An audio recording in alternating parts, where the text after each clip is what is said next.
Kuceraikan suamiku yang tega menurunkanku di jalan saat aku ngidam. Kini hidupnya berantakan. Halo Bunda, semoga Bunda semuanya dalam keadaan sehat dan bahagia ya. Sebelum masuk ke ceritanya jangan lupa absen terlebih dahulu ya. Bunda-bunda semua dari daerah mana saja. Jangan lupa like, komen dan subscribe channel ini ya. Selamat menonton. Aku selalu percaya bahwa pernikahan adalah awal dari kehidupan baru yang penuh kebahagiaan. Setidaknya, begitulah yang aku pikirkan saat pertama kali mengenal Mas Ferdi. Ia adalah pria yang memesona dengan senyum hangat dan sikap penuh perhatian. Kami bertemu dalam keadaan yang tak terduga, tetapi entah bagaimana, hubungan kami berkembang begitu cepat. Ia selalu tahu bagaimana membuatku merasa spesial. Membawakan bunga tanpa alasan, mengingat hal-hal kecil yang kusukai, dan selalu menatapku dengan penuh cinta. Aku tidak pernah menyangka bahwa pria seperti dia akan memilihku sebagai pendamping hidupnya. Saat kami menikah, aku merasakan kebahagiaan yang luar biasa. Hari itu, aku berdiri di pelaminan dengan hati berbunga-bunga, menggenggam tangan Mas Ferdi seolah tak ingin melepaskannya. Aku bisa melihat kebanggaan di mata keluargaku, terutama ibuku, yang sejak lama menginginkan aku segera berumah tangga. Rasanya seperti dongeng yang menjadi kenyataan. Setelah melewati banyak lika-liku dalam hidupku, aku akhirnya menemukan seseorang yang akan menemani hari-hariku selamanya. Setidaknya, aku ingin mempercayai hal itu. Pernikahan kami awalnya begitu indah. Pagi-pagi, Mas Ferdi selalu mencium keningku sebelum berangkat kerja, lalu mengirim pesan singkat hanya untuk menanyakan apakah aku sudah makan siang. Di akhir pekan, kami menghabiskan waktu bersama, baik sekadar berjalan-jalan ke taman atau menikmati film di rumah. Kami berbagi impian dan rencana masa depan, rumah yang nyaman, anak-anak yang tumbuh dalam kebahagiaan, dan perjalanan ke tempat yang ingin kami kunjungi bersama. Segalanya terasa sempurna, seperti kehidupan yang selalu kudambakan. Lalu, kabar bahagia itu datang. Aku hamil. Aku ingat hari itu dengan jelas. Aku sedang merasa mual di pagi hari, sesuatu yang tidak biasa bagiku. Dengan rasa penasaran dan sedikit harapan, aku membeli test pack dan menggunakannya dengan tangan gemetar. 2 garis merah muncul di sana. Aku tidak bisa menahan air mata kebahagiaanku. Aku langsung menelepon Mas Ferdi, ingin menjadi orang pertama yang berbagi berita luar biasa ini dengannya. Saat ia pulang, aku menunggunya dengan penuh antusias. Aku memegang test pack itu dengan senyum lebar, lalu menunjukkannya kepadanya dengan penuh harap. Wajahnya berubah seketika, bukan ketakutan, bukan ketidakpercayaan, melainkan kebahagiaan yang tulus. Ia meraihku ke dalam pelukannya dan berbisik di telingaku, "Terima kasih, sayang. Aku sangat bahagia." Aku pikir, itu adalah awal dari babak baru yang lebih indah dalam hidup kami. Hari-hari berikutnya, aku menikmati setiap perubahan yang terjadi dalam tubuhku. Aku mulai merasakan kehidupan kecil yang tumbuh di dalam diriku. Dan itu adalah perasaan yang sulit untuk dijelaskan dengan kata-kata.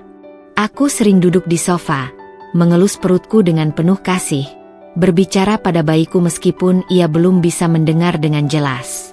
Mas Ferdi juga terlihat antusias, setidaknya pada awalnya. Ia membantuku memilih nama, mengajakku melihat-lihat perlengkapan bayi, bahkan mulai membaca tentang cara menjadi ayah yang baik. Saat itu, aku percaya bahwa keluarga kecil kami akan sempurna. Namun, tanpa kusadari, ada sesuatu yang perlahan berubah. Awalnya, itu hanya perubahan kecil. Mas Ferdi mulai lebih sering pulang larut, tidak lagi mengirim pesan-pesan manis seperti dulu, dan terkadang terlihat lebih sibuk dari biasanya. Aku mencoba memahami. Aku tahu bahwa ia bekerja keras untuk memastikan masa depan kami stabil. Lagi pula, kehamilan ini berarti ada lebih banyak tanggung jawab yang harus kami tanggung bersama. Aku meyakinkan diriku sendiri bahwa ini hanya fase, bahwa semuanya akan kembali seperti semula setelah anak kami lahir. Tapi, di suatu malam, aku mulai merasa ada sesuatu yang berbeda. Aku terbangun karena bayi di dalam perutku menendang untuk pertama kalinya. Aku sangat bersemangat dan ingin berbagi momen itu dengan Mas Ferdi. Aku membangunkannya dengan lembut, menggenggam tangannya, lalu meletakkannya di atas perutku.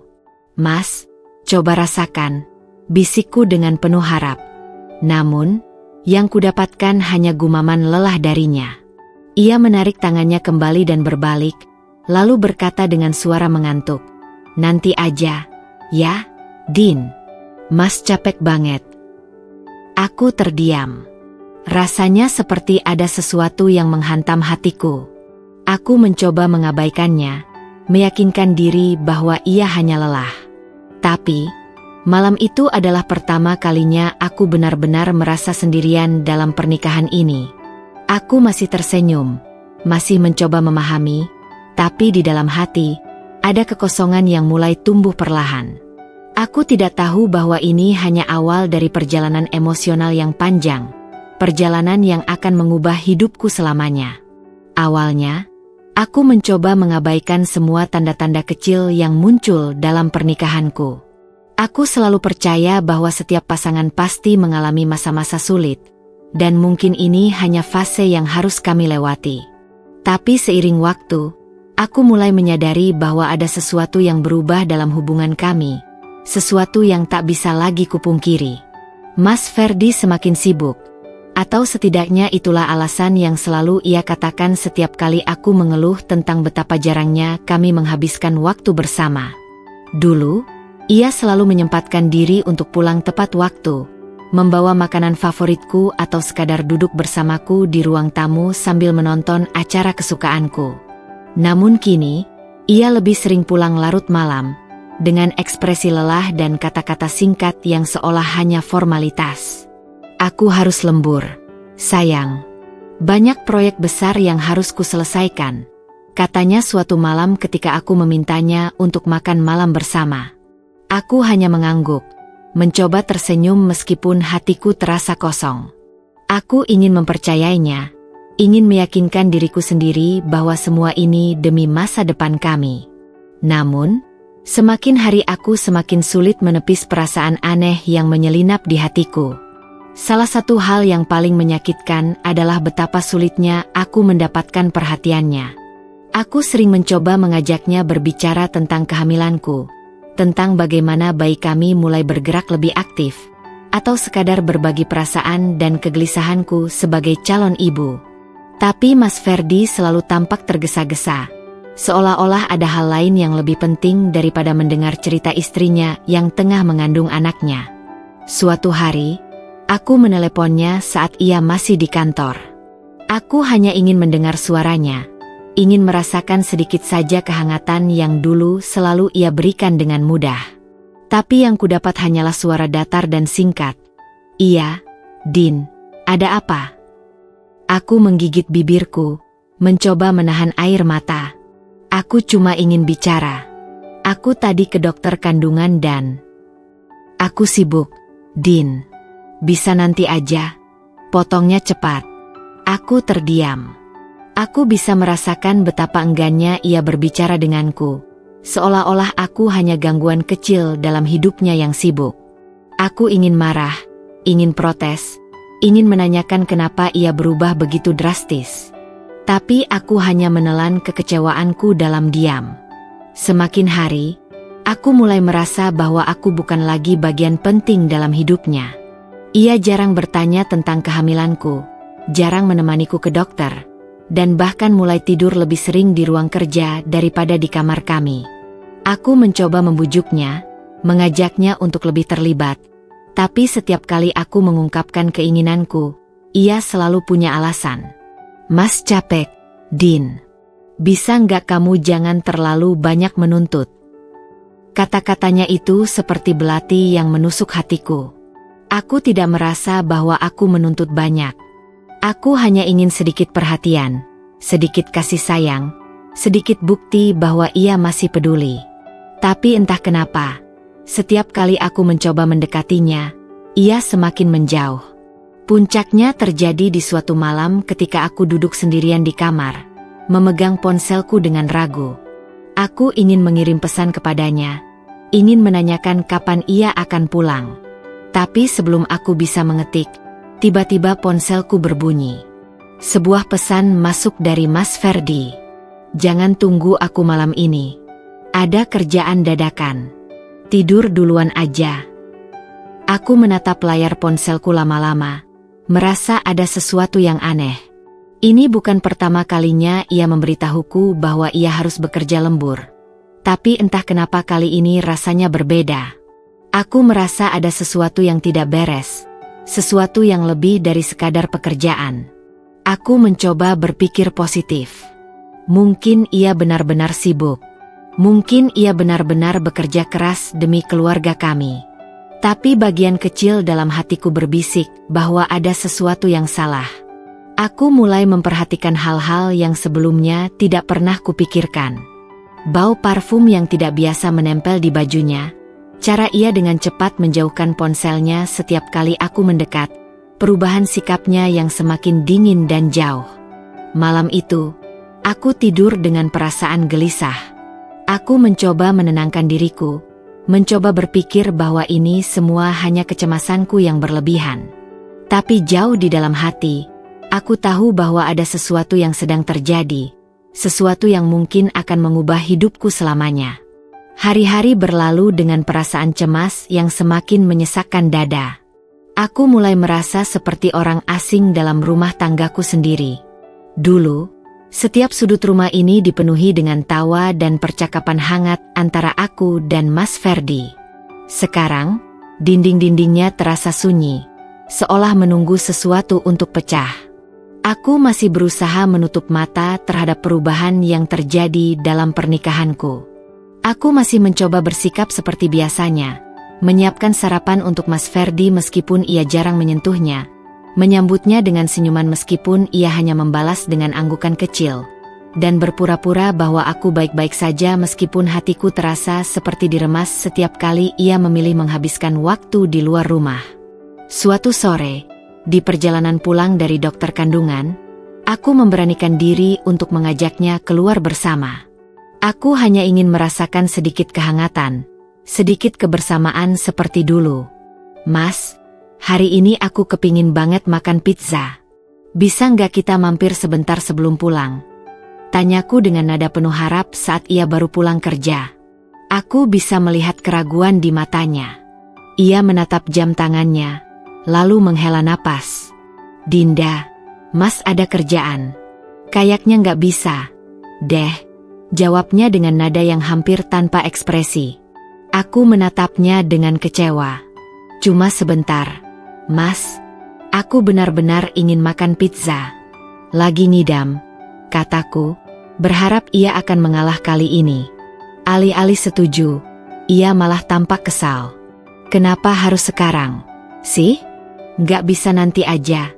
Suaranya terdengar tidak sabar. Hatiku mencelos. Ini bukan pertama kalinya ia menolak permintaanku. Tapi kali ini rasanya berbeda. Aku ingin menangis, tapi aku menahannya. Mas, aku hamil anak kita, dan aku cuma minta waktu sebentar. Apa susahnya? Tanyaku dengan suara bergetar. Mas Ferdi tiba-tiba menghentikan mobilnya di pinggir jalan. Ia menoleh kepadaku dengan tatapan dingin. Kalau kamu memang mau pizza, pesan aja sendiri. Aku benar-benar ada urusan penting, katanya, sebelum membuka pintu mobil dan keluar. Aku terdiam di kursi penumpang, terpaku dengan perasaanku yang campur aduk antara marah, sedih, dan tidak percaya. Aku turun dan menatap mobilnya yang menjauh, lalu merasakan air mata menggenang di pelupuk mataku. Aku ingin berteriak, ingin bertanya apa sebenarnya yang terjadi, ingin tahu kenapa ia berubah seolah aku bukan lagi istrinya. Tapi yang bisa kulakukan saat itu hanyalah duduk dalam diam, merasa semakin terkucil di dalam pernikahan yang dulu terasa seperti surga. Setelah beberapa menit, aku menarik napas dalam-dalam dan berusaha menenangkan diriku. Aku tidak ingin stres, Aku tidak ingin membiarkan emosi ini mempengaruhi bayiku. Jadi berjalan kaki menuju restoran pizza yang tadi sempat sedikit terlewat. Selama jalan kaki aku berusaha meyakinkan diriku bahwa ini bukan masalah besar. Tapi di dalam hati, aku tahu bahwa kejadian ini hanya satu dari banyak tanda bahwa pernikahan kami sedang berada di ambang kehancuran. Malam itu, ketika Mas Ferdi akhirnya pulang, aku sudah berada di tempat tidur.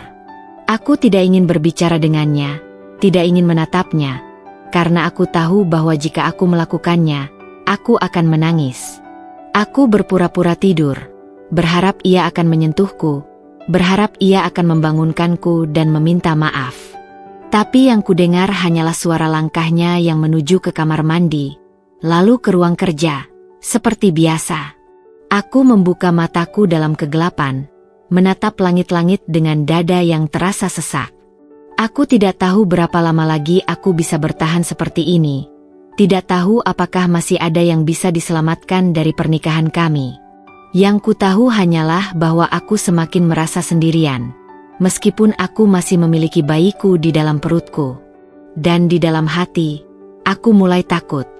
Takut bahwa mungkin aku tidak akan pernah mendapatkan suamiku kembali. Seiring berjalannya waktu, keheningan di antara aku dan Mas Ferdi semakin menjadi. Rasanya seperti ada tembok tak kasat mata yang memisahkan kami, semakin tinggi dan semakin tebal setiap harinya. Aku berusaha bertahan, berusaha menganggap ini hanya ujian pernikahan yang wajar terjadi. Namun, semakin aku berusaha menepis kecurigaanku, semakin banyak hal yang terasa janggal. Mas Ferdi bukan hanya semakin sering pulang larut, tetapi kini ia juga mulai membawa ponselnya kemana-mana, bahkan ke kamar mandi sekalipun.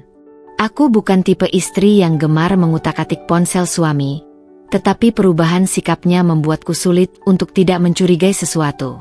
Jika aku mendekatinya saat ia sedang memainkan ponselnya, ia akan buru-buru menguncinya atau memasukkannya ke dalam saku.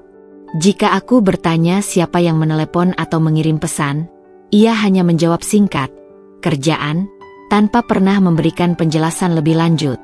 Aku mulai memperhatikan lebih banyak hal kecil yang dulu luput dari perhatianku. Bau parfum asing yang samar menempel di bajunya. Seringnya ia keluar ruangan untuk menerima telepon saat kami sedang bersama, serta caranya menghindari kontak mata setiap kali aku bertanya soal pekerjaannya. Rasa tidak nyaman itu semakin tumbuh, mengusik pikiranku siang dan malam. Puncaknya terjadi suatu malam, ketika aku terbangun di tengah malam dan mendapati tempat tidur di sebelahku kosong. Aku meraba sisi tempat tidur yang dingin, menandakan bahwa Mas Ferdi sudah lama pergi dari kamar. Dengan jantung berdebar, aku bangkit perlahan dan berjalan menuju ruang kerja. Pintu sedikit terbuka, dan dari celahnya, aku bisa melihat Mas Ferdi duduk di kursinya, memegang ponsel dengan ekspresi serius. Aku menahan napas, mendengarkan dengan saksama. Suaranya pelan, nyaris berbisik, tetapi cukup jelas untuk membuat tubuhku menegang. "Iya, sayang, aku juga kangen," ucapnya. Darahku seakan berhenti mengalir. Aku berdiri terpaku. Jari-jariku mencengkeram dadaku yang tiba-tiba terasa sesak. Jantungku berdegup kencang, hampir memekakkan telinga. Kata-kata itu menggema di kepalaku berulang kali, menghantam kepercayaanku yang sudah mulai rapuh. Aku ingin masuk, ingin menghadapi Mas Ferdi saat itu juga. Tapi kakiku terasa berat, seolah menolak untuk melangkah. Aku tidak siap mendengar kelanjutan percakapannya. Tidak siap menerima kenyataan yang sudah di depan mataku. Dengan tubuh gemetar, aku melangkah mundur perlahan, kembali ke kamar dan membenamkan wajahku di bantal untuk menahan tangis yang hampir pecah. Malam itu, aku tidak bisa tidur.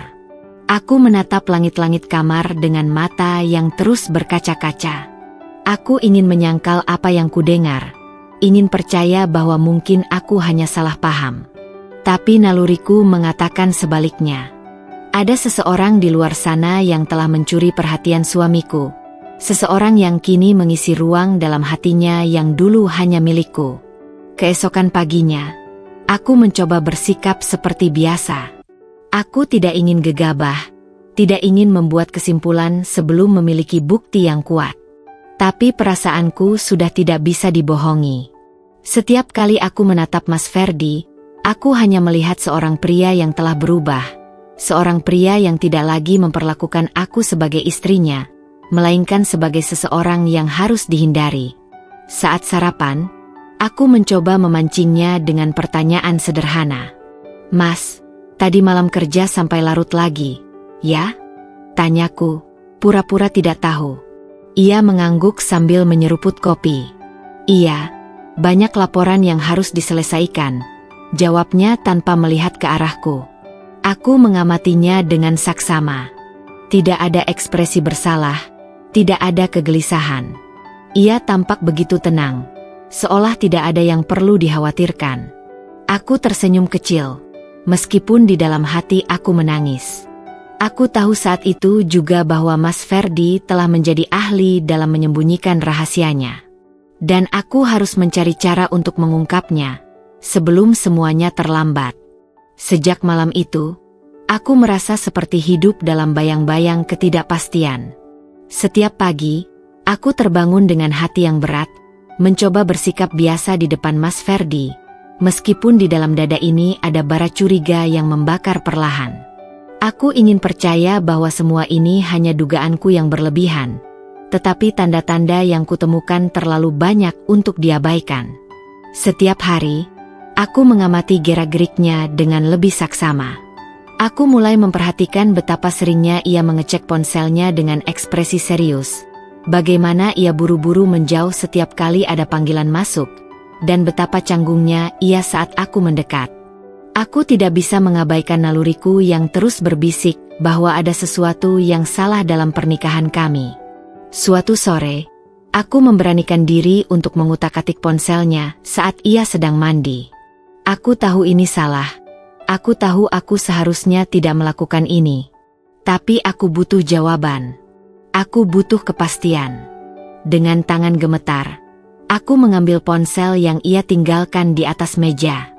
Aku mencoba membuka kuncinya, tetapi seperti yang kuduga, ia sudah mengganti kata sandinya. Hatiku semakin berdebar. Sejak kapan ia mulai merahasiakan ponselnya dariku? Aku meletakkan ponsel itu kembali sebelum ia keluar dari kamar mandi. Jika aku ingin menemukan bukti, aku harus lebih berhati-hati. Aku tidak bisa membiarkan Mas Ferdi tahu bahwa aku sedang mencurigainya. Malam harinya, aku mulai mengamati kebiasaannya dengan lebih teliti. Aku pura-pura tidur lebih awal, berharap ia akan kembali ke ruang kerja seperti sebelumnya. Dan benar saja, tak lama setelah lampu kamar dimatikan, aku mendengar langkahnya yang pelan keluar dari kamar. Aku menunggu beberapa menit sebelum diam-diam menyusulnya. Aku berdiri di balik pintu ruang kerja, mengintip melalui celah kecil yang terbuka. Di sana, aku melihat Mas Ferdi duduk di kursinya, memegang ponselnya dengan senyum tipis di wajahnya. Aku tidak bisa mendengar dengan jelas apa yang ia bicarakan, tetapi dari ekspresi wajahnya, aku tahu bahwa percakapan itu bukan sekadar urusan pekerjaan. Tanganku mengepal di sisi tubuhku. Aku ingin masuk ke dalam dan menuntut jawaban saat itu juga.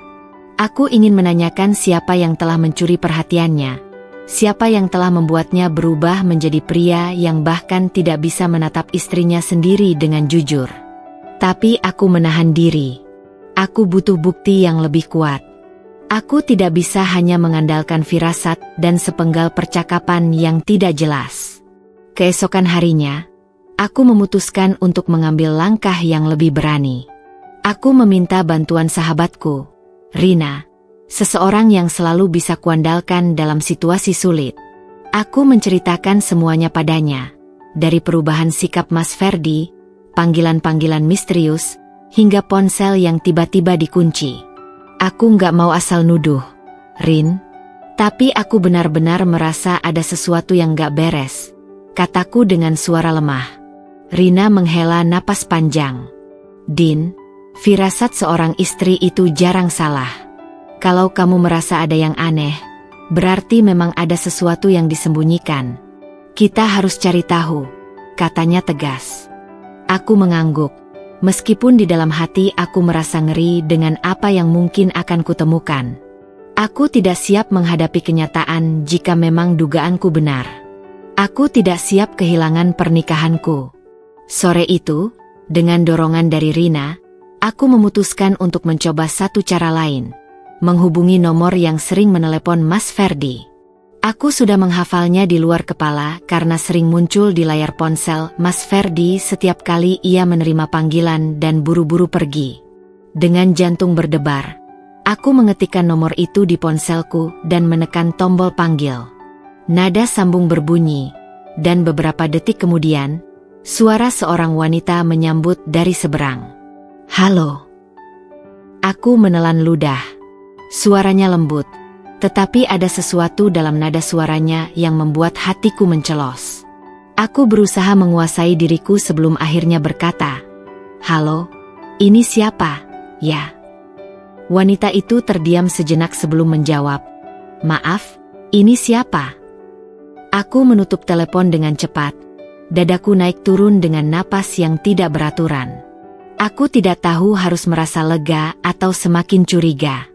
Tapi satu hal yang pasti, suara wanita itu kini terpatri dalam ingatanku, dan aku akan mencari tahu siapa dia. Aku tidak bisa lagi berpura-pura bahwa semua ini hanyalah hayalanku. Aku harus menemukan kebenaran, seberapapun menyakitkannya. Sejak panggilan misterius itu, aku merasa ada sesuatu yang terlepas dalam diriku. Seperti pintu yang sebelumnya hanya terbuka sedikit, kini menganga lebar, memperlihatkan kegelapan di baliknya. Aku sudah tidak bisa lagi menipu diri sendiri. Apa yang selama ini kusebut sebagai firasat ternyata lebih dari sekadar kecurigaan tanpa dasar. Hari itu, aku duduk di ruang tamu, menatap layar ponsel dengan tangan yang terus menggenggam erat perangkat itu. Aku ingin menelepon kembali nomor tersebut, ingin menanyakan dengan lantang siapa dia dan apa hubungannya dengan suamiku. Namun, aku ragu. Aku takut mendengar jawaban yang akan menghancurkan semua harapanku. Rina, yang duduk di sampingku, menatapku dengan sorot mata penuh empati. "Din, kalau kamu mau tahu kebenarannya, kamu harus lebih berani. Kamu nggak bisa terus-terusan begini," katanya sambil meraih tanganku. Aku menghela napas panjang. "Aku tahu, Rin. Tapi aku takut. Takut kalau yang aku temukan lebih buruk dari yang aku bayangkan," jawabku dengan suara bergetar. Rina menggenggam tanganku lebih erat.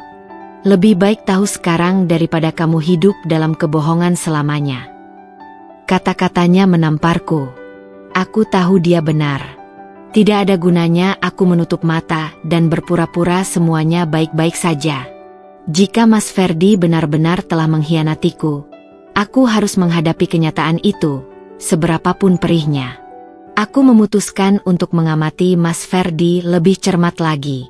Malamnya, aku berpura-pura tidur lebih awal, seperti yang sudah kulakukan sebelumnya.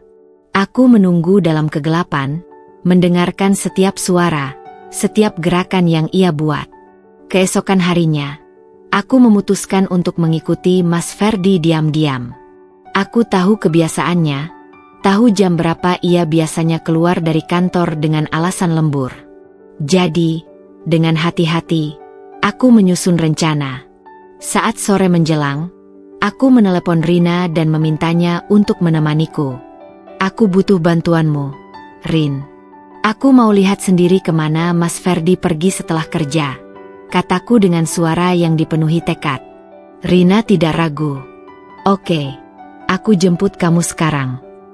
Setengah jam kemudian, kami sudah berada di dalam mobil Rina, menunggu di depan kantor Mas Ferdi. Aku bisa merasakan detak jantungku yang tidak beraturan. Tanganku terasa dingin meskipun udara di dalam mobil cukup hangat. Tidak lama kemudian, aku melihatnya keluar dari gedung. Tapi ia tidak sendiri. Ada seorang wanita yang berjalan di sampingnya, mengenakan gaun merah yang elegan. Rambutnya tergerai sempurna, tubuhnya ramping, dan caranya menatap Mas Ferdi begitu akrab, seolah mereka telah berbagi sesuatu yang lebih dari sekadar hubungan kerja. Hatiku mencelos. Itu dia. Wanita itu. Aku tidak mengenalnya, tetapi aku tahu pasti dialah orang yang selama ini berbicara dengan suamiku di tengah malam. Dialah orang yang telah mengambil tempatku dalam hati Mas Ferdi. Aku menggigit bibir, mencoba menahan emosi yang meluap-luap di dalam diriku. Aku ingin turun dari mobil, ingin menghadapi mereka saat itu juga, ingin bertanya dengan lantang siapa dia dan apa yang telah terjadi di antara mereka. Tapi aku menahan diri. Aku masih butuh bukti lebih banyak. Aku harus tahu sejauh apa pengkhianatan ini telah terjadi. Aku menatap Rina dengan mata yang dipenuhi air mata.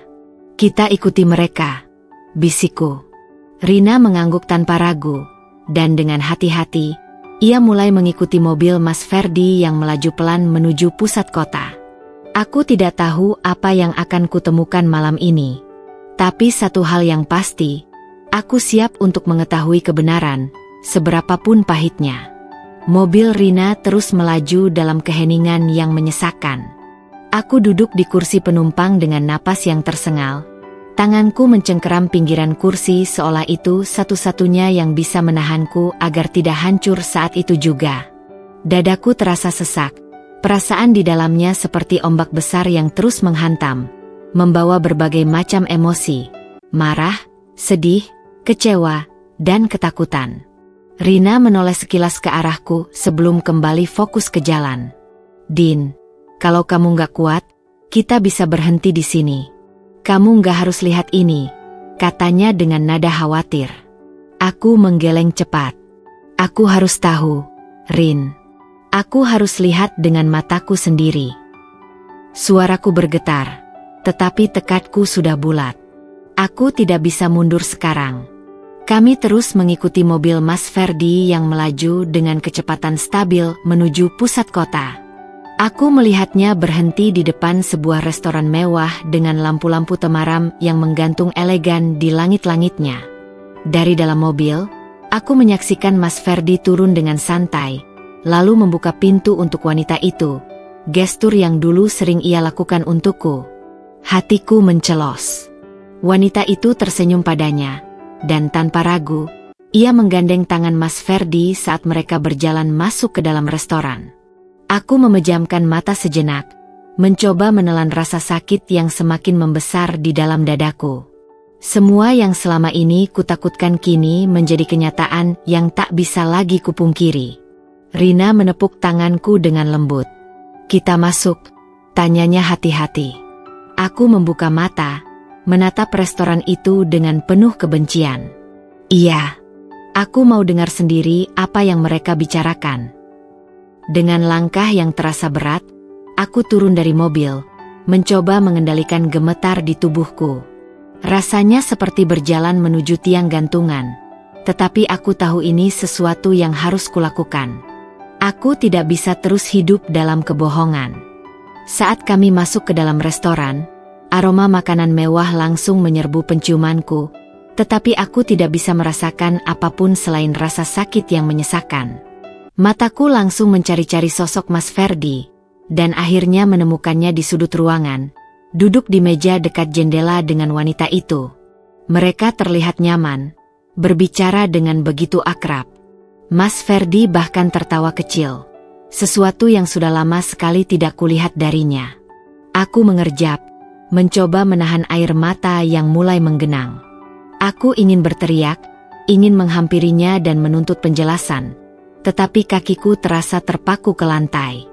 Aku menoleh ke arah Rina, mencari dukungan. Ia mengangguk, seolah memberiku kekuatan untuk mengambil langkah berikutnya. Aku menarik napas dalam-dalam, lalu melangkah menuju meja mereka dengan kepala tegak. Mas Ferdi tidak langsung menyadari kehadiranku, tetapi wanita itu melihatku lebih dulu. Ekspresinya berubah, senyumnya memudar sedikit, tetapi ia tetap berusaha menjaga ketenangannya. Aku menatapnya tajam sebelum akhirnya beralih pada Mas Ferdi yang baru menyadari keberadaanku. Wajahnya langsung pucat. Dedinda. Aku menyilangkan tangan di dada, mencoba menahan gemetar di tubuhku. "Apa ini, Mas?" Suaraku terdengar lebih tenang dari yang aku kira, tetapi aku tahu ada kemarahan yang membara di baliknya. Mas Ferdi tampak panik. Matanya bergerak gelisah antara aku dan wanita di sampingnya. "Dinda, ini bukan seperti yang kamu pikirkan." Aku tertawa sinis. "Oh, jadi ini bukan perselingkuhan? Aku cuma kebetulan lihat Mas makan malam romantis dengan wanita lain." Wanita itu akhirnya angkat bicara. "Maaf, Mbak. Tapi saya rasa ini urusan antara saya dan suami Mbak." Darahku mendidih. Wanita ini bahkan tidak berusaha menyangkalnya. Dengan tangan gemetar, aku meraih gelas air di atas meja dan tanpa berpikir dua kali, aku menyiramkannya ke wajah Mas Ferdi. Suara gelas yang membentur meja dan percikan air yang jatuh ke lantai menarik perhatian orang-orang di sekitar. Restoran yang sebelumnya penuh dengan suara percakapan kini berubah menjadi sunyi. Semua mata tertuju pada kami.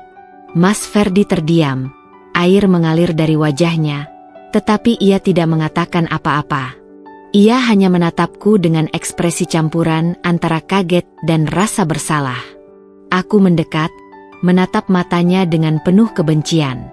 Aku sudah curiga sejak lama, tapi aku masih berharap Mas nggak sejahat ini. Aku berharap semua ini cuma ketakutanku saja. Tapi ternyata, aku cuma istri bodoh yang percaya pada suami yang nggak pantas dipercaya. Suasana semakin tegang. Aku bisa merasakan tatapan penuh simpati dari beberapa pengunjung restoran, tetapi aku tidak peduli. Aku hanya ingin keluar dari tempat ini, ingin meninggalkan semua rasa sakit yang telah diberikan Mas Ferdi kepadaku. Aku berbalik, berjalan menuju pintu tanpa menoleh lagi. Air mata yang sejak tadi kutahan akhirnya jatuh, mengaburkan pandanganku. Rina mengejarku, menggenggam tanganku erat.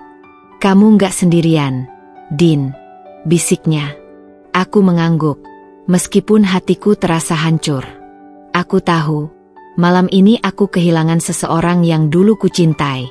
Tapi aku juga tahu, malam ini aku mendapatkan sesuatu yang lebih berharga. Kesadaran bahwa aku pantas mendapatkan yang lebih baik.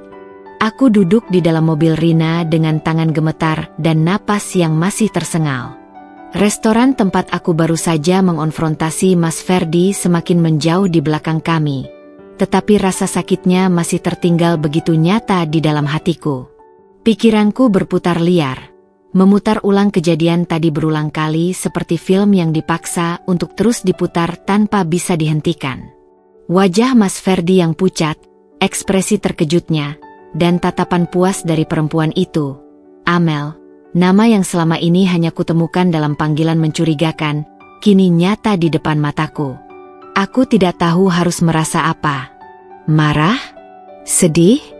Kecewa? Atau semuanya sekaligus? Yang jelas, dadaku terasa begitu sesak. Seakan ada tangan tak terlihat yang mencengkeram jantungku dengan keras, membuatku sulit bernapas. Air mata yang tadi berhasil kutahan kini tumpah, mengalir deras tanpa bisa kuhentikan. Isak tangisku pecah, mengguncang seluruh tubuhku yang kini terasa lemas tak berdaya. Rina menepikan mobil di sebuah taman kecil yang sepi.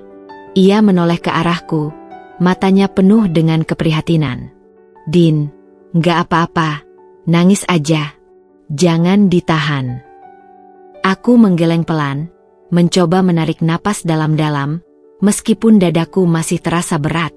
Aku bodoh, Rin. Aku udah curiga dari lama, tapi aku masih berharap dia nggak mungkin sejahat itu. Aku masih percaya kalau dia bakal berubah, kalau dia cuma sibuk kerja, kalau semuanya cuma ada di kepalaku. Rina meraih tanganku, menggenggamnya erat. "Kamu nggak bodoh, Din. Kamu cuma terlalu mencintai dia. Dan dia yang bodoh karena nggak bisa menghargai itu." Aku menutup mata, membiarkan air mataku terus mengalir. Aku hamil, Rin. Aku bawa anaknya di dalam perutku. Dan dia malah selingkuh di saat aku butuh dia lebih dari siapapun. Kata-kata itu menyakitiku lebih dalam daripada sebelumnya. Aku mengusap perutku yang masih belum terlalu terlihat besar. Tetapi aku bisa merasakan kehidupan kecil yang tumbuh di dalamnya. Bayi ini adalah bukti cinta kami. Setidaknya dulu aku berpikir begitu. Tapi sekarang, aku tidak tahu lagi apa yang tersisa dari pernikahan ini selain luka dan pengkhianatan. Rina menarik napas panjang sebelum akhirnya berkata, "Din, kamu mau lanjut sama dia?" Pertanyaan itu menusukku. Aku ingin menjawab dengan lantang, ingin mengatakan bahwa aku tidak akan pernah mau bersama pria seperti Mas Ferdi lagi. Tapi kenyataannya, ada ketakutan yang mengintai di dalam diriku. Bagaimana kalau aku tidak bisa melakukannya sendiri? Bagaimana kalau anak ini membutuhkan ayahnya? Aku nggak tahu. Rin, jawabku jujur. Suaraku terdengar begitu lemah. Aku pengen pergi jauh dari dia, tapi aku juga takut. Rina menghela napas pelan. Aku ngerti. Tapi kamu harus ingat, Din, kamu bukan perempuan lemah. Kamu bisa hidup tanpa dia. Kamu bisa membesarkan anakmu sendiri. Kamu punya aku. Kamu punya keluarga yang sayang sama kamu. Aku menggigit bibir, mencoba menahan tangis yang kembali ingin pecah. Tapi aku masih cinta sama dia, Rin. Rina menatapku dengan mata yang berkaca-kaca. Aku tahu, Din. Tapi cinta nggak bisa jadi alasan untuk membiarkan diri kamu terus disakiti. Kata-kata itu menghantamku begitu keras. Aku memejamkan mata, mencoba mencari jawaban di dalam pikiranku yang kacau. Apakah aku bisa benar-benar meninggalkan Mas Ferdi? Apakah aku bisa menghadapi hidup sebagai ibu tunggal? Aku tidak tahu. Aku benar-benar tidak tahu. Malam itu, aku pulang dengan perasaan yang kacau. Aku memasuki rumah dengan langkah berat, merasa seperti tamu di tempat yang seharusnya menjadi rumahku sendiri. Aku menatap ruang tamu yang tertata rapi, sofa yang biasa kami duduki bersama, televisi yang sering kami tonton berdua, dan meja makan tempat kami berbagi cerita tentang hari kami. Semuanya terasa kosong sekarang. Aku berjalan ke kamar dengan tubuh yang sudah kehabisan tenaga. Tapi begitu aku membuka pintu, aku melihat Mas Ferdi duduk di tepi tempat tidur dengan kepala tertunduk. Ia mendongak ketika mendengar suaraku. Wajahnya masih menunjukkan sisa-sisa kekacauan dari kejadian tadi di restoran. Dinda. Suaranya pelan, nyaris seperti bisikan. Aku tidak menjawab. Aku hanya berdiri di ambang pintu, menatapnya dengan dingin. Aku tidak tahu harus berkata apa. Mas Ferdi bangkit, berjalan mendekat. Aku bisa jelasin. Aku tertawa kecil, tetapi tanpa sedikit pun kebahagiaan di dalamnya. Jelaskan apa, Mas? Aku udah lihat semuanya dengan mata kepalaku sendiri. Ia menghela napas panjang, tangannya terangkat seolah ingin menyentuhku, tetapi aku mundur selangkah. Dinda, aku hilaf. Kata itu membuat dadaku semakin panas. Hilaf? Mas pikir itu cukup buat menebus semua yang udah Mas lakuin? Aku menatapnya tajam, suaraku bergetar karena marah dan kecewa. Aku hamil, Mas. Aku bawa anak Mas di dalam perutku. Dan Mas malah main belakang sama perempuan lain. Mas Ferdi terdiam, tetapi aku bisa melihat rasa bersalah di wajahnya. Aku nyesel, Dinda. Aku benar-benar nyesel. Aku menggeleng, air mataku kembali mengalir.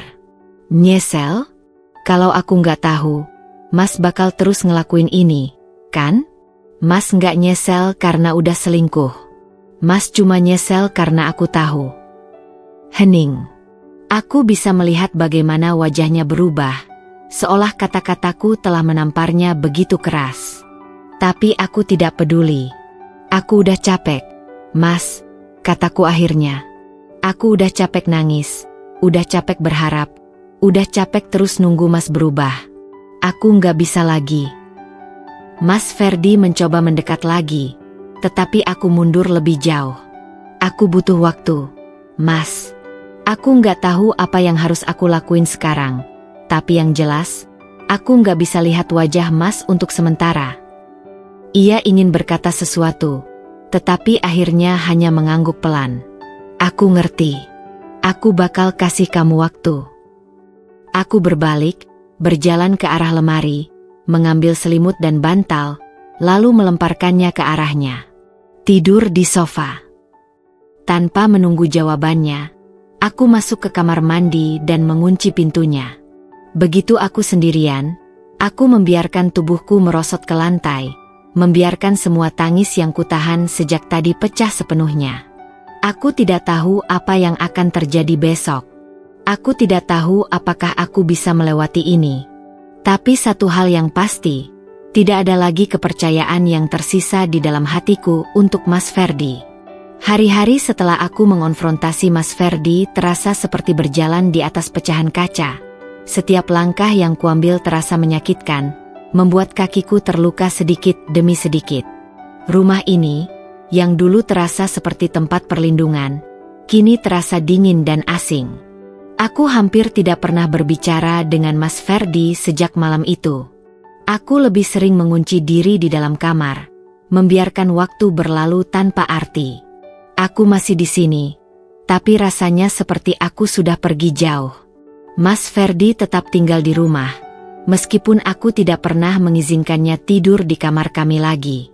Setiap malam, aku mendengar suara langkahnya di ruang tamu, suara kasur sofa yang berdecit saat ia berbaring di sana, dan desahan panjang yang selalu ia keluarkan sebelum akhirnya tertidur. Aku tidak peduli. Aku tidak ingin peduli.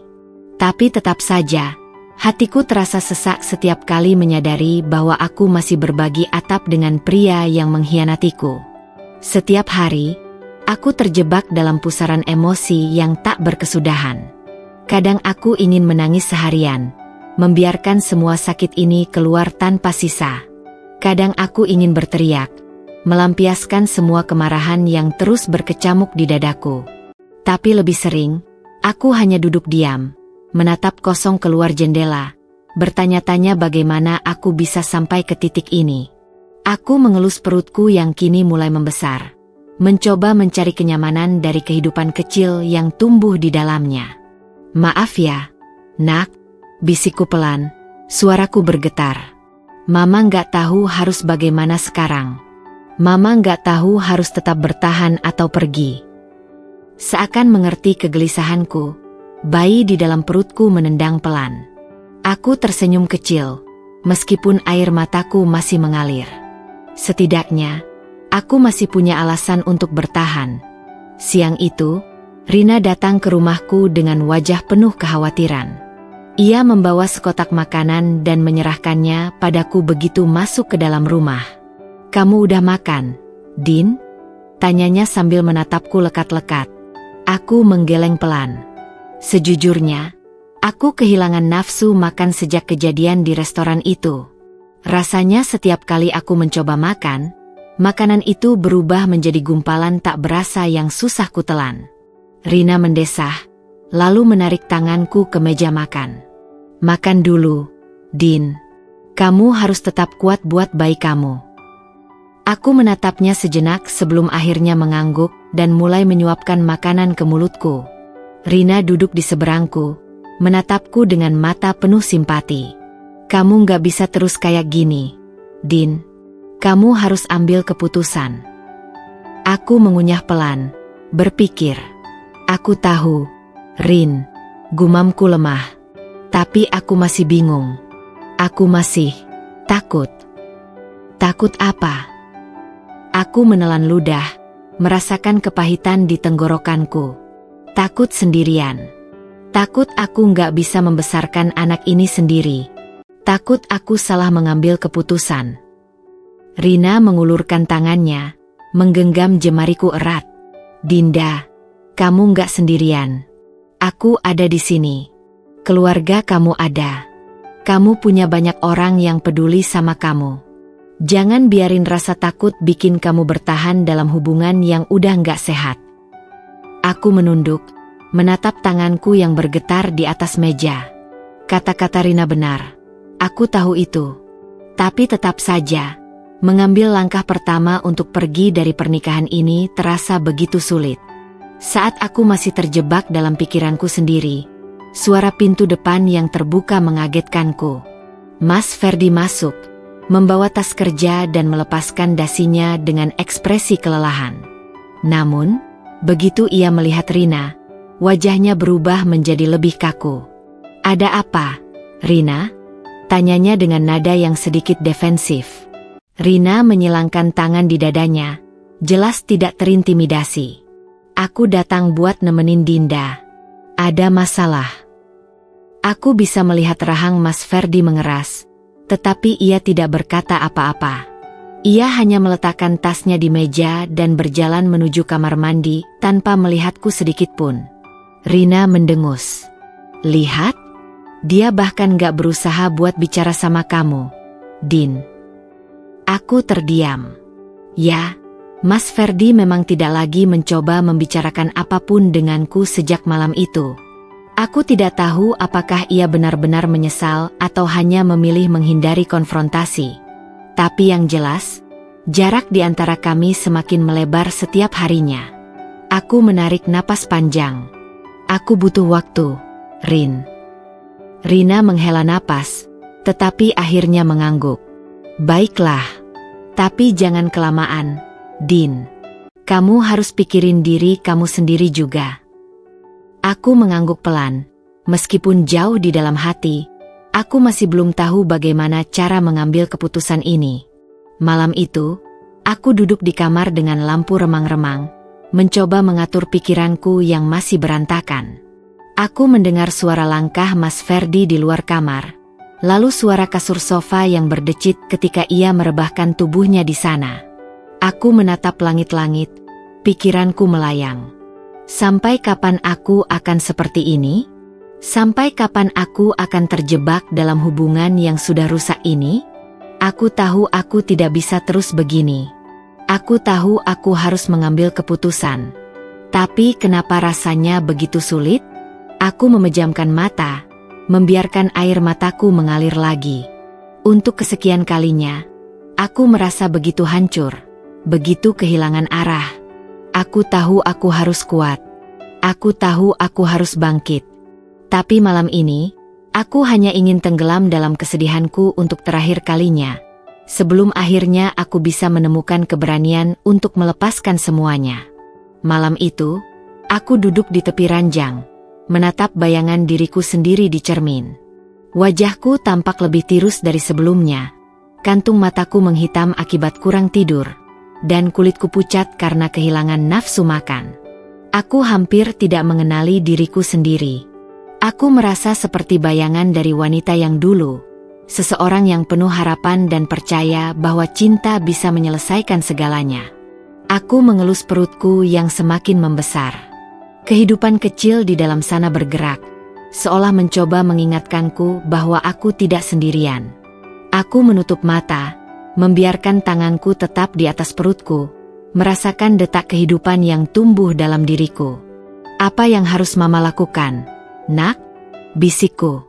"Mama takut. Mama nggak tahu apa yang terbaik buat kita."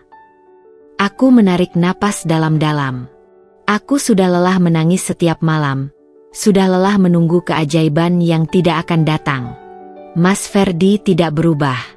Meskipun ia masih tinggal di rumah ini, dia hanya ada secara fisik, tidak secara emosional. Ia tidak lagi berusaha meminta maaf atau memperbaiki kesalahannya. Seolah-olah ia tahu bahwa aku akan menyerah pada akhirnya, bahwa aku tidak punya pilihan selain menerima semua yang terjadi. Tapi aku punya pilihan. Aku hanya terlalu takut untuk mengambilnya. Pagi itu, aku duduk di ruang tamu, menunggu Mas Ferdi pulang dari luar. Sejak kejadian di restoran itu, ia sering pulang larut malam. Aku tidak tahu apa yang ia lakukan, dan sejujurnya aku tidak peduli lagi. Aku hanya ingin bicara dengannya untuk terakhir kalinya sebelum aku membuat keputusan final. Aku menyesap teh yang sudah dingin, jantungku berdebar kencang saat mendengar suara pintu terbuka. Mas Ferdi masuk, wajahnya terlihat lelah. Tetapi begitu melihatku duduk di ruang tamu dengan ekspresi serius, aku bisa melihat ketegangan di matanya. "Ada apa?" tanyanya sambil melepas sepatu. Aku menatapnya lekat-lekat, mencoba mencari jejak pria yang dulu kucintai. Tapi yang kulihat hanyalah seseorang yang telah menghancurkanku. "Kita harus bicara." Mas Ferdi menghela napas panjang, lalu berjalan ke sofa dan duduk di seberangku. "Tentang apa?" Aku menggenggam kedua tanganku erat-erat, mencoba mengumpulkan keberanian. "Aku mau cerai, Mas." Keheningan menyergap ruangan itu. Mas Ferdi menatapku, matanya melebar, seolah tidak percaya dengan apa yang baru saja kudengar. "Dinda, kamu serius?" Aku mengangguk pelan. Aku udah mikirin ini lama. Aku udah berusaha bertahan, berusaha memaafkan, berusaha berharap kalau Mas bakal berubah. Tapi kenyataannya, Mas tetap sama. Ia tertawa kecil, tetapi tanpa kebahagiaan. "Jadi, kamu mau menyerah begitu saja?" Aku mengepalkan tangan, menahan amarah yang mulai membakar dadaku. "Mas yang nyerah duluan. Mas yang memilih buat selingkuh. Aku cuma memilih buat nggak terus-menerus disakiti." Mas Ferdi mengusap wajahnya, frustasi. "Dinda, aku udah bilang aku nyesel." Aku tertawa pahit. "Nyesel? Mas tetap pergi setiap malam, tetap jaga jarak sama aku, tetap nggak ada buat aku dan anak kita. Itu bukan nyesel, Mas. Itu cuma penyesalan kosong." Ia terdiam, tidak bisa membantah. Aku menarik napas panjang sebelum melanjutkan. "Aku nggak bisa hidup dalam pernikahan ini lagi. Aku nggak mau anak kita tumbuh di lingkungan yang penuh kebohongan dan ketidakbahagiaan. Aku lebih baik sendiri daripada terus bertahan dengan seseorang yang nggak bisa menghargai aku." Aku bisa melihat kemarahan mulai menguar dari mata Mas Ferdi. "Jadi ini akhirnya?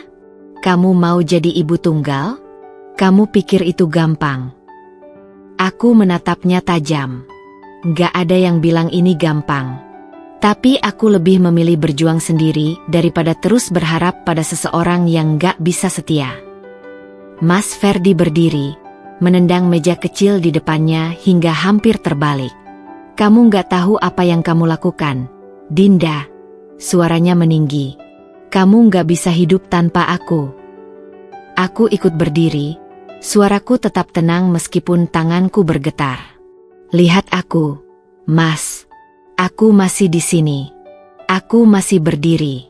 Dan aku akan terus berdiri, dengan atau tanpa Mas."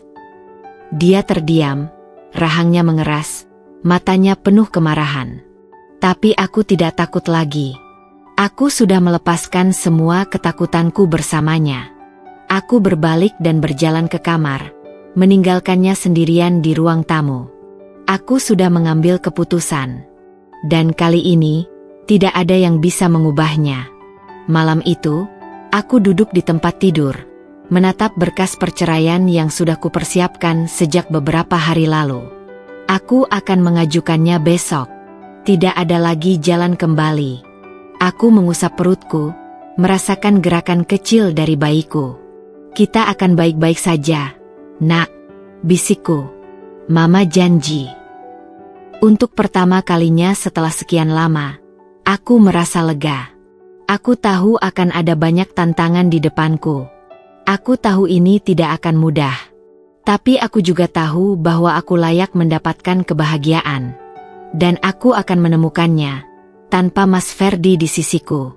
Pagi itu, aku duduk di depan meja rias, menatap diriku sendiri di cermin. Ada sesuatu yang berbeda dari wajahku hari ini. Bukan kelelahan, bukan kesedihan yang mendalam seperti sebelumnya, tapi sesuatu yang lebih tegas. Aku melihat sorot mata yang tidak lagi ragu, bibir yang tidak lagi gemetar karena ketakutan. Mungkin inilah yang disebut dengan kepastian. Kepastian bahwa aku telah mengambil keputusan yang benar. Di sampingku, amplop berisi berkas perceraian tergeletak rapi di atas meja.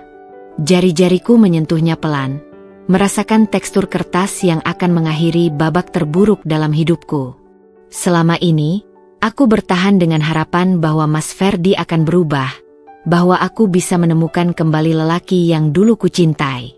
Tapi kenyataan berbicara lain. Aku sudah cukup tersakiti. Aku sudah cukup menunggu. Dan aku tidak ingin anakku lahir dalam hubungan yang penuh kepalsuan ini. Aku menarik napas panjang, menenangkan debar jantungku. Hari ini aku akan pergi ke pengadilan untuk mengajukan gugatan cerai. Tidak ada lagi jalan kembali. Saat aku turun ke ruang tamu, aku mendapati Mas Ferdi sudah duduk di sofa, masih dengan pakaian tidurnya. Matanya sembab, rambutnya berantakan, dan wajahnya tampak lebih tua dari usianya. Sepertinya dia tidak tidur semalaman. Mungkin dia tahu bahwa hari ini adalah hari yang akan mengubah segalanya. Apa kamu benar-benar akan melakukan ini, Din?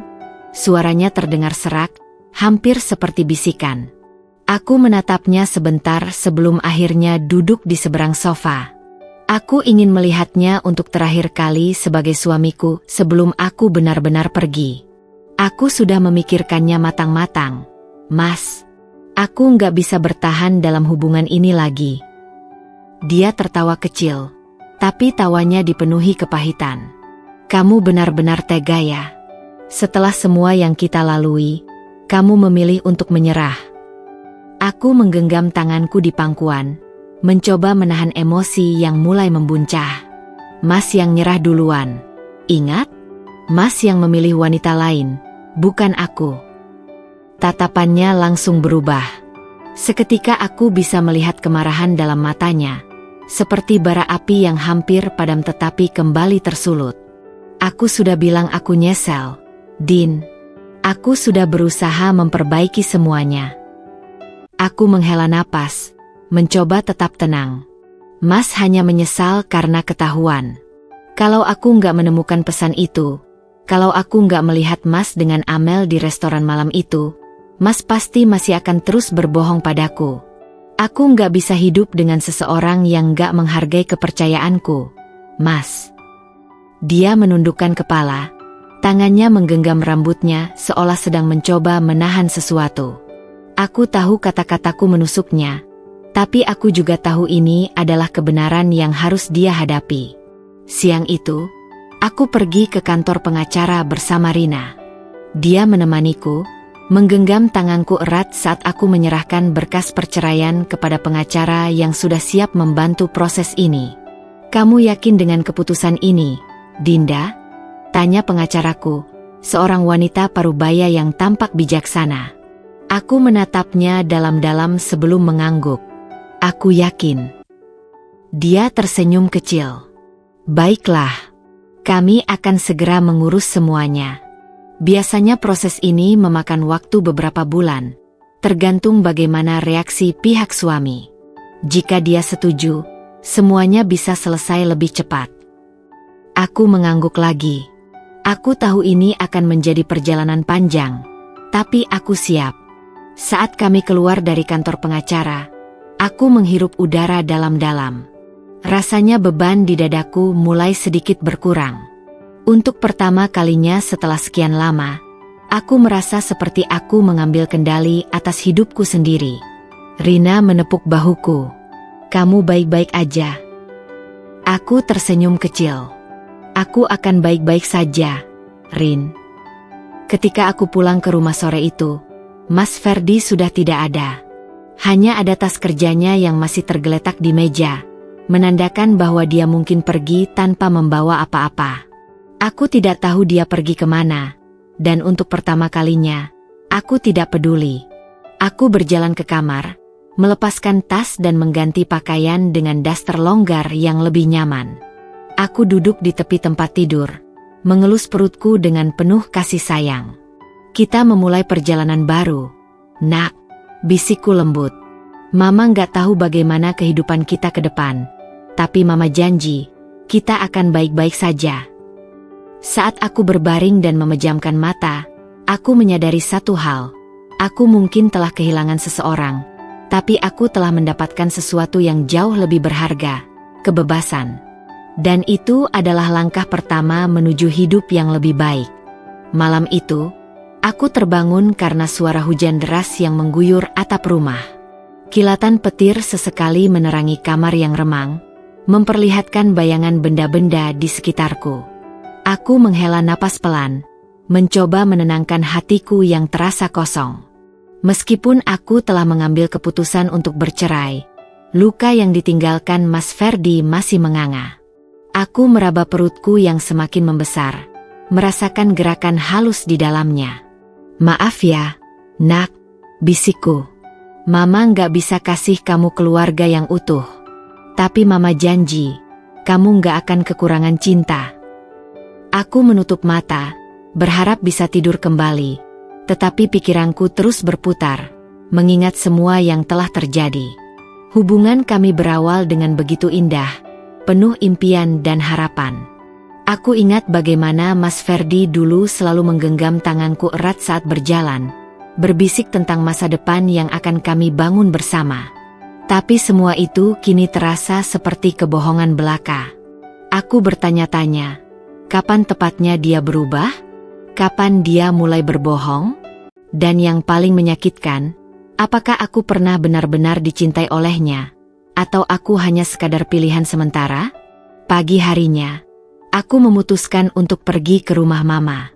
Aku butuh seseorang untuk bersandar, seseorang yang bisa mengingatkanku bahwa aku tidak sendirian. Saat aku tiba, Mama langsung menyambutku dengan senyum hangat, tetapi aku bisa melihat kekhawatiran di matanya. "Kamu kelihatan capek, nak," katanya sambil menuntunku masuk ke dalam rumah. Aku hanya tersenyum tipis. "Banyak yang harus kupikirkan, Ma." Mama menghela napas panjang, lalu menggenggam tanganku erat. "Kamu nggak sendiri, Dinda. Mama selalu di sini buat kamu." Mendengar kata-kata itu, pertahananku runtuh.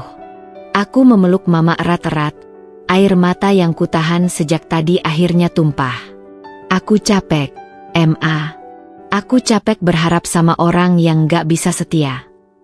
Mama mengusap punggungku dengan lembut, membiarkanku menangis sepuasnya. "Menangislah, nak. Tapi jangan terlalu lama. Kamu harus kuat, bukan hanya untuk dirimu sendiri, tapi juga untuk anakmu." Aku mengangguk pelan. Aku tahu Mama benar. Aku harus bangkit, meskipun saat ini rasanya begitu sulit. Sepulang dari rumah Mama, aku memutuskan untuk mengambil jalan memutar, sekadar untuk menenangkan pikiran. Aku berhenti di sebuah kafe kecil di sudut kota, memesan segelas coklat hangat dan duduk di dekat jendela, memandangi jalanan yang basah akibat hujan pagi tadi. Saat aku sedang larut dalam pikiranku, tiba-tiba mataku menangkap sosok yang tidak asing. Seorang pria dengan jaket hitam sedang duduk di sudut kafe, berbicara dengan seorang wanita yang juga tidak asing bagiku, Amel. Hatiku mencelos. Tanganku gemetar saat aku meraih gelas coklatku, berusaha menenangkan diriku sendiri. Aku tidak menyangka akan melihat mereka di sini, begitu santai, seolah tidak ada yang terjadi. Aku mengamati mereka diam-diam. Amel tertawa kecil, menyentuh lengan Mas Ferdi dengan begitu akrab. Mata Mas Ferdi berbinar, jauh berbeda dari tatapan lelah dan penuh penyesalan yang ia tunjukkan padaku. Jadi, ini alasannya kenapa ia terlihat begitu tenang saat aku mengajukan cerai? Karena dia sudah memiliki pengganti? Amarah membakar dadaku, tetapi aku menahannya. Aku tidak akan membuat keributan di sini. Aku hanya ingin melihat, hanya ingin memastikan bahwa dugaanku benar, bahwa aku tidak pernah benar-benar menjadi prioritas dalam hidupnya. Setelah beberapa menit, aku berdiri dan berjalan keluar kafe, membiarkan mereka menikmati kebahagiaan yang telah mereka pilih. Aku tidak akan lagi menangisi seseorang yang bahkan tidak pernah benar-benar berusaha mempertahankanku. Saat aku kembali ke rumah, aku duduk di ruang tamu, menatap amplop berisi surat perceraian yang belum sempat kuserahkan langsung kepada Mas Ferdi. Aku tahu bahwa keputusanku sudah tepat. Aku tidak akan kembali, tidak peduli seberapa besar luka yang kutinggalkan. Aku menggenggam perutku, berbicara kepada bayi kecilku dengan suara yang bergetar. Mama janji, kita akan baik-baik saja. Kita tidak butuh siapa-siapa yang tidak bisa menghargai kita. Dan untuk pertama kalinya, aku benar-benar percaya pada kata-kataku sendiri. Malam itu, aku duduk di teras rumah, membiarkan angin malam menerpa wajahku. Di tanganku, secangkir teh hangat bergetar sedikit karena genggamanku yang masih lemah. Aku menarik napas dalam-dalam, berusaha menenangkan gelombang emosi yang terus menghantamku sejak tadi siang. Pertemuan tak terduga dengan Mas Ferdi dan Amel di kafe tadi benar-benar membuat hatiku semakin hancur. Aku tidak mengerti. Baru beberapa hari yang lalu, Mas Ferdi menangis di hadapanku, memohon kesempatan kedua, bersumpah bahwa dia menyesali semuanya. Namun, hari ini, aku melihatnya tertawa bersama wanita yang telah menghancurkan rumah tanggaku. Apakah air matanya kemarin hanya sandiwara belaka?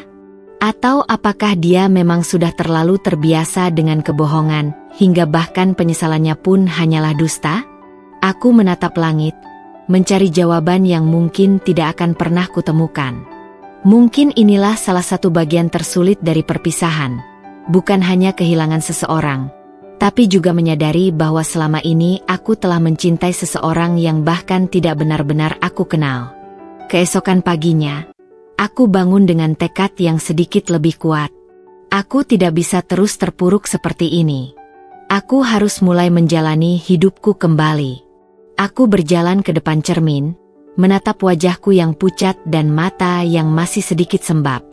Sudah cukup, Dinda. Sudah cukup menangis untuk seseorang yang bahkan tidak layak mendapatkan air matamu. Aku memutuskan untuk merapikan rumah, sesuatu yang sudah lama tidak kulakukan sejak semua kekacauan ini dimulai. Aku mulai dari kamar, mengganti sprei, membuang barang-barang lama, dan bahkan mengemas beberapa barang milik Mas Ferdi yang masih tersisa.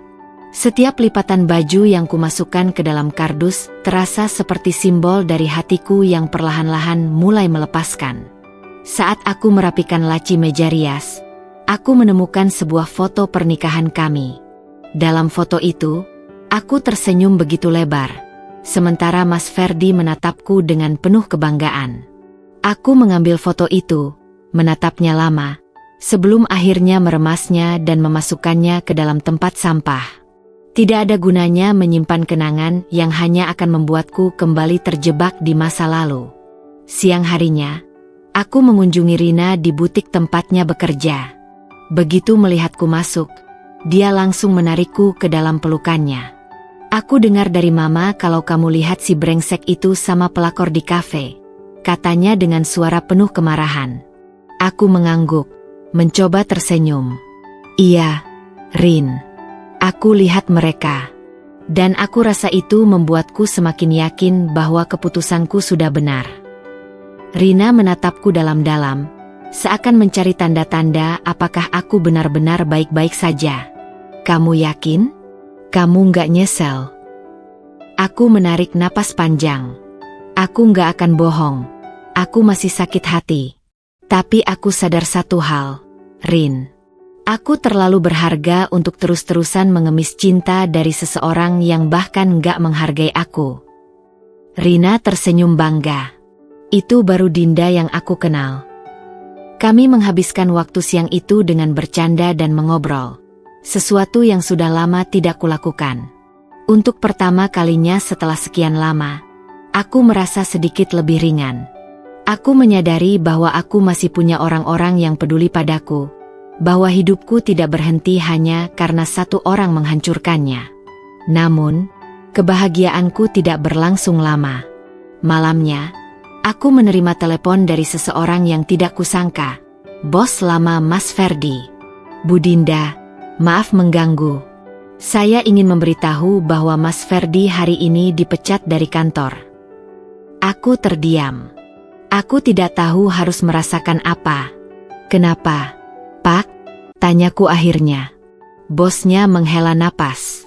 Kami menemukan bukti bahwa selama beberapa bulan terakhir, dia menggunakan dana perusahaan untuk kepentingan pribadi. Beberapa transaksi mencurigakan terlacak ke akunnya. Setelah penyelidikan, kami tidak punya pilihan selain memecatnya dan menyerahkan kasus ini ke pihak berwenang. Jantungku berdegup kencang. Jadi, selama ini, selain berselingkuh, dia juga terlibat dalam kecurangan di kantornya? Aku menutup mata, merasa muak. Bagaimana mungkin seseorang yang pernah begitu aku cintai bisa jatuh sedalam ini? Terima kasih sudah memberitahu saya, Pak, ucapku akhirnya. Setelah menutup telepon, aku duduk diam dalam keheningan. Aku seharusnya merasa puas, bukan? Ini adalah karma yang pantas dia terima. Tapi mengapa aku masih merasa ada luka yang menganga di dalam hatiku? Mungkin karena aku tahu, tidak peduli seburuk apapun Mas Ferdi, dia tetap pernah menjadi bagian dari hidupku. Dan menyaksikan seseorang yang pernah kucintai jatuh ke titik terendah tetap saja menyakitkan. Aku menarik napas panjang, meyakinkan diriku sendiri. Ini bukan lagi urusanku. Mas Ferdi telah memilih jalannya sendiri. Aku juga harus terus melangkah maju. Aku menggenggam perutku, merasakan tendangan kecil dari bayiku. Kita nggak butuh dia, Nak. Kita akan baik-baik saja. Malam itu, aku duduk di tepi ranjang, menatap kosong pada tirai jendela yang bergoyang pelan diterpa angin malam. Pikiranku masih dipenuhi oleh kabar yang kudengar tadi siang. Mas Ferdi dipecat karena kasus penggelapan dana perusahaan. Aku masih sulit memproses semuanya. Bagaimana bisa seseorang yang pernah aku kenal, yang pernah berjanji untuk menjadi suami yang baik, justru berubah menjadi seseorang yang begitu serakah dan egois? Aku mengelus perutku yang semakin membesar. Nak, seandainya saja Papa MU berbeda. Seandainya dia tetap menjadi pria yang dulu Mama kenal. Suaraku lirih, hampir tenggelam dalam suara hujan yang mulai turun di luar. Aku tak tahu apakah aku mengucapkan itu karena masih menyimpan sedikit harapan, atau hanya sebagai bentuk kepedihan yang tersisa. Yang jelas, kenyataan telah menunjukkan bahwa Mas Ferdi bukan lagi pria yang bisa kupercayai. Bukan lagi pria yang pantas menjadi bagian dari hidupku dan anakku. Aku mencoba memejamkan mata, tapi rasa gelisah terus menghantuiku. Pikiranku terus berkelana, membayangkan apa yang akan terjadi pada Mas Ferdi setelah ini. Apakah dia akan mencari pekerjaan baru? Apakah Amel akan tetap bersamanya sekarang setelah dia kehilangan sumber penghasilannya? Apakah dia akan menyesali semua perbuatannya? Atau justru dia akan semakin terpuruk dan menyalahkan dunia atas kejatuhannya sendiri? Keesokan paginya, aku bangun dengan perasaan yang lebih baik. Aku memutuskan untuk tidak membiarkan kabar tentang Mas Ferdi mempengaruhiku lebih jauh. Aku harus tetap fokus pada hidupku sendiri, pada bayiku, dan pada masa depan yang sedang aku bangun tanpa dia. Namun, saat aku membuka pintu rumah untuk mengambil koran yang biasa diantar setiap pagi, aku menemukan sosok yang tidak kusangka akan kulihat lagi dalam keadaan seperti ini. Mas Ferdi. Dia berdiri di depan rumahku, wajahnya kusut dan penuh dengan kelelahan. Matanya sembab, rambutnya acak-acakan, dan bajunya tampak lusuh, jauh dari sosok pria yang dulu selalu terlihat rapi dan percaya diri. Dia seperti bayangan dari dirinya sendiri, seseorang yang telah kehilangan segalanya. Dinda. Suaranya serak, hampir seperti bisikan. Tolong, aku nggak tahu harus kemana lagi. Aku berdiri kaku di ambang pintu, memandangnya tanpa ekspresi. Sejenak, aku ingin menutup pintu dan mengabaikannya. Tapi ada bagian kecil dalam diriku yang masih ingin mendengar apa yang akan dia katakan. Aku menghela napas panjang. Apa yang kamu mau, Ferdi? Tanyaku datar. Dia mengusap wajahnya dengan kedua tangan, seolah mencoba menghapus jejak kelelahan yang terpampang jelas di sana. Aku kehilangan semuanya. Din, pekerjaanku, uangku, bahkan Amel meninggalkanku begitu saja setelah tahu aku dipecat. Aku nggak punya siapa-siapa lagi. Aku cuma punya kamu. Aku tertawa kecil, tapi tanpa kebahagiaan. Kamu pikir setelah semua yang kamu lakukan, aku masih akan menerima kamu kembali? Matanya berkaca-kaca, wajahnya penuh dengan keputusasaan. Aku tahu aku salah. Aku tahu aku telah menghancurkan semuanya. Tapi aku benar-benar menyesal. Din, aku butuh kamu. Aku butuh keluargaku kembali. Aku menatapnya lama.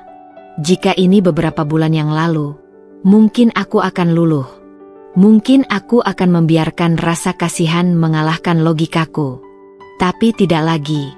Aku telah belajar dari semua luka yang dia berikan. Aku telah belajar bahwa seseorang yang benar-benar mencintaiku tidak akan pernah membiarkanku terluka seperti ini sejak awal. Aku menggeleng pelan.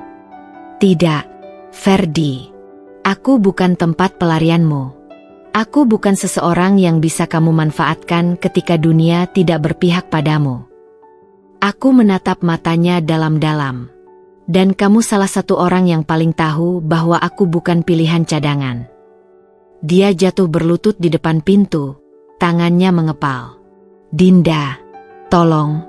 Aku benar-benar enggak punya siapa-siapa lagi. Aku menatapnya tanpa rasa iba. Itu bukan salahku. Itu akibat dari pilihan-pilihan yang kamu buat sendiri. Aku menutup pintu tanpa menoleh lagi. Aku bisa mendengar isakannya dari luar, tapi aku tidak membiarkan diriku terpengaruh. Ini bukan lagi tentang dia. Ini tentang aku, tentang anakku, dan tentang masa depan yang harus aku jaga tanpa ada orang yang akan mengkhianatiku lagi. Beberapa hari kemudian, aku mendengar kabar bahwa Mas Ferdi benar-benar terpuruk. Dia kehilangan apartemennya karena tidak bisa membayar sewa. Dan kabarnya dia terpaksa tinggal di rumah salah satu temannya yang masih bersedia membantunya. Semua orang yang dulu berada di sekelilingnya perlahan-lahan menjauh. Tidak ada lagi yang peduli padanya sekarang setelah dia tidak memiliki kekuasaan ataupun uang. Aku menghela napas, bukan karena iba, tapi karena aku sadar bahwa ini adalah hukum alam. Apa yang kamu tanam, itulah yang kamu tuai. Mas Ferdi menanam pengkhianatan, kebohongan, dan keserakahan, dan inilah hasil yang dia dapatkan. Aku menatap keluar jendela, membiarkan sinar matahari pagi menyentuh wajahku. Aku tersenyum kecil. Aku telah melalui begitu banyak rasa sakit. Tapi aku tahu, aku sedang menuju ke arah yang lebih baik. Pagi itu, aku bangun dengan perasaan yang lebih ringan. Sudah beberapa hari sejak Mas Ferdi muncul di depan rumahku, memohon kesempatan kedua. Awalnya, aku merasa terguncang melihatnya dalam keadaan terpuruk, tetapi semakin kupikirkan, semakin aku menyadari bahwa apa yang terjadi padanya adalah hasil dari pilihan-pilihannya sendiri. Aku tidak lagi bertanggung jawab atas hidupnya, sama seperti dia yang tidak pernah bertanggung jawab atas luka yang dia tinggalkan dalam hidupku. Aku berjalan ke dapur, membuat secangkir teh hangat, lalu duduk di meja makan sambil menatap keluar jendela. Matahari pagi bersinar lembut, angin menerpa dedaunan, dan burung-burung berkicau di kejauhan. Aku mengelus perutku yang semakin membesar. Bayiku tumbuh dengan sehat, dan itu satu-satunya hal yang benar-benar penting bagiku sekarang. Aku merenung, mengingat kembali betapa jauhnya aku telah berjalan dari titik terendah dalam hidupku. Dari seorang wanita yang dikhianati, hancur, dan hampir kehilangan dirinya sendiri, kini aku berdiri lebih kuat. Aku tidak lagi menangis setiap malam, tidak lagi merasa diriku tak berharga hanya karena seseorang memutuskan untuk mengkhianatiku. Aku telah belajar bahwa cinta sejati tidak akan datang dari seseorang yang tidak menghargaimu. Cinta sejati harus berasal dari dalam dirimu sendiri terlebih dahulu. Siang harinya, aku pergi ke butik Rina untuk menghabiskan waktu bersamanya. Saat aku masuk, dia langsung menyambutku dengan senyum lebar. "Wow, wajahmu kelihatan lebih cerah hari ini," katanya sambil menyentuh pipiku. Aku tersenyum kecil. Mungkin karena aku akhirnya bisa benar-benar melepaskan masa lalu. Rina mengangguk puas. "Bagus. Kamu udah terlalu lama dihantui sama bayangan si brengsek itu. Sekarang saatnya kamu fokus ke diri kamu sendiri dan si kecil. Aku mengangguk. Benar. Aku nggak mau lagi buang-buang waktu untuk hal-hal yang nggak penting. Kami duduk di sofa butik, mengobrol tentang banyak hal. Untuk pertama kalinya dalam waktu yang lama, aku bisa tertawa lepas tanpa ada beban yang menghimpit dadaku. Rasanya seperti perlahan-lahan aku kembali menjadi diriku sendiri. Bukan sebagai istri seseorang, bukan sebagai korban pengkhianatan, tetapi sebagai Dinda yang utuh. Saat kami sedang asyik mengobrol, tiba-tiba pintu butik terbuka. Aku menoleh, dan jantungku berdegup sedikit lebih cepat saat melihat siapa yang masuk. Seorang pria tinggi dengan wajah teduh melangkah masuk. Dia mengenakan kemeja biru muda dengan lengan yang sedikit digulung, memberi kesan santai namun tetap rapi. Rambutnya tertata rapi, dan sorot matanya tampak ramah. Dinda, kenalin, ini Adrian, kata Rina sambil tersenyum kecil. Dia desainer interior, lagi bantu aku buat renovasi butik. Aku mengangguk pelan, berusaha tetap tenang meskipun entah kenapa ada sesuatu dalam diri pria ini yang membuatku sedikit gugup. Oh, halo, aku Dinda, sapaku dengan sopan. Adrian tersenyum, dan entah kenapa senyum itu terasa hangat. Senang bertemu denganmu, Dinda.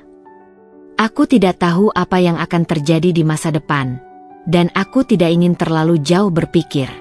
Tapi satu hal yang pasti, aku sedang berada di jalan yang benar menuju penyembuhan. Aku tidak lagi melihat ke belakang, tidak lagi membiarkan luka masa lalu membebani langkahku. Dan mungkin, hanya mungkin, ada secercah cahaya baru yang mulai menyinari hidupku. Aku duduk di balkon rumah, menatap langit senja yang perlahan berubah warna dari jingga ke ungu-keunguan. Angin sepau-sepau menerpa wajahku, membawa ketenangan yang sudah lama tidak kurasakan. Hidupku akhirnya mencapai titik di mana aku bisa benar-benar bernapas lega, tanpa rasa sakit yang menghimpit dada, tanpa tangis yang tertahan di tenggorokan, tanpa bayang-bayang masa lalu yang menghantui setiap langkahku. Banyak yang telah terjadi selama beberapa bulan terakhir. Aku menghadapi pengkhianatan, mengalami kejatuhan, berjuang untuk bangkit, dan kini, aku berdiri di titik yang sama sekali berbeda. Aku bukan lagi perempuan yang bergantung pada cinta orang lain untuk merasa utuh. Aku telah menemukan kekuatanku sendiri, dan lebih dari itu, aku menemukan alasan baru untuk berjuang. Anakku. Perutku yang membesar menjadi pengingat betapa banyak hal yang telah berubah dalam hidupku. Aku sering berbicara dengannya, seolah dia bisa mendengarku. Kita hanya punya satu sama lain. Nak, bisikku sambil mengelus lembut perutku. Tapi itu sudah lebih dari cukup. Hari itu, aku memutuskan untuk kembali ke dunia yang sempat kutinggalkan.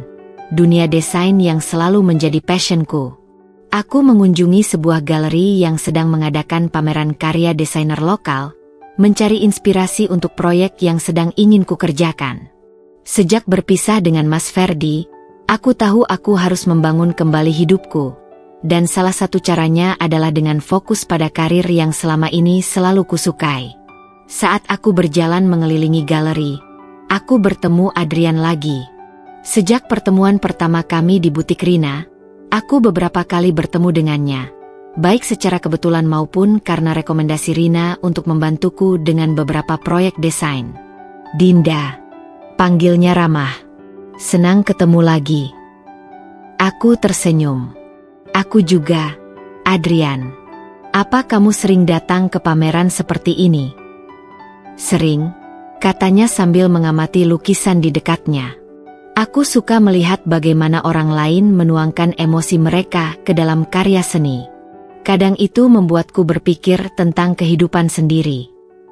Aku mengangguk, memahami maksudnya. Aku juga.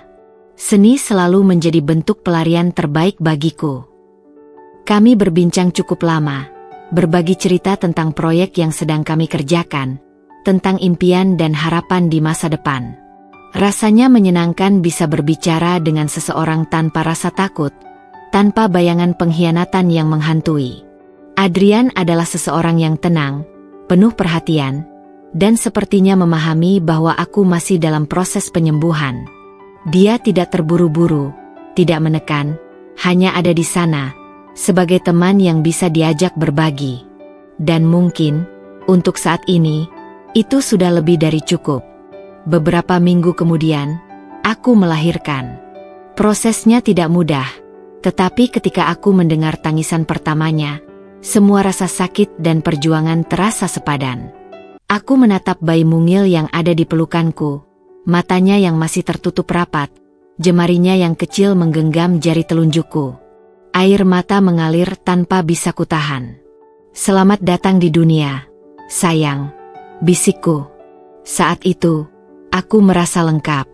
Tidak ada lagi penyesalan tentang masa lalu, tidak ada lagi rasa sakit yang membebani. Aku tahu perjalanan ini masih panjang, tetapi aku juga tahu bahwa aku akan baik-baik saja. Aku memiliki anakku, aku memiliki hidup baru yang sedang kubangun, dan aku memiliki masa depan yang masih penuh dengan kemungkinan.